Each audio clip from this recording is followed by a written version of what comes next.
What's up, you guys? Sean Ross Sapp, Fightful.com here, giving you a bit of a preview of this week's Fightful Select Q&A podcast. I answer over 120 questions on the Q&A podcast, and when you subscribe, you get to ask as many questions as you want. I do these at least 2 times a month. Then I do some text-based Q&As as well. You can ask me questions during any Raw, SmackDown, pay-per-view show.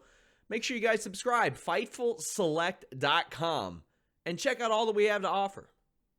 Charlie says, what do you think Brock's career would have been like if he pursued MMA immediately after leaving Minnesota?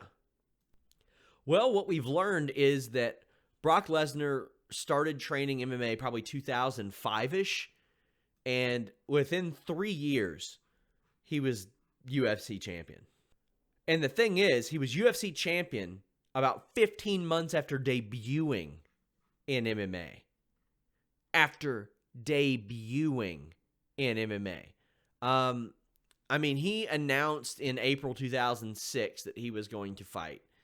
So that's such a quick turnaround. So Brock Lesnar left Minnesota after the 2000 season. Like he won the NCAA Heavyweight Championship.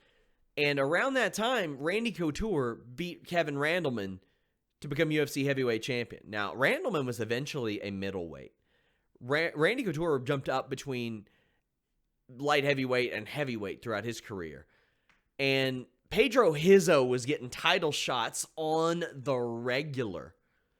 Keep in mind, MMA was not nearly as advanced in 2000, 2001 as it was in 2008. So I don't know how much cross-training Lesnar would do, but to be fair, he didn't use a whole lot of cross-training. He used a lot of collegiate wrestling. He used pretty much the skill set that he had already developed years and years before. I don't believe that a 37-year-old Randy Couture would be able to stop a younger Brock Lesnar any better than he did 5 years later or 8 years later.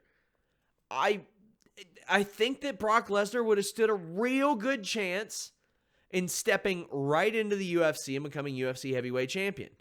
However, he had to learn that submission lesson from Frank Mir.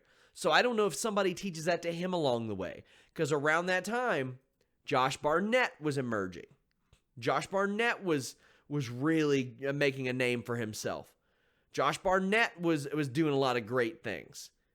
Josh Barnett, although not the submission wrestler that he is today, had a very good submission game about him and became UFC heavyweight champion.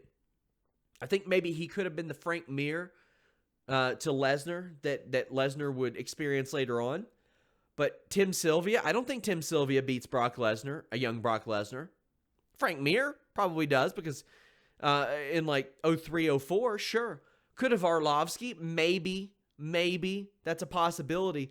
But to be honest with you, I think that Brock Lesnar would have contended in the UFC from 2000 all the way through pretty much when he left the UFC.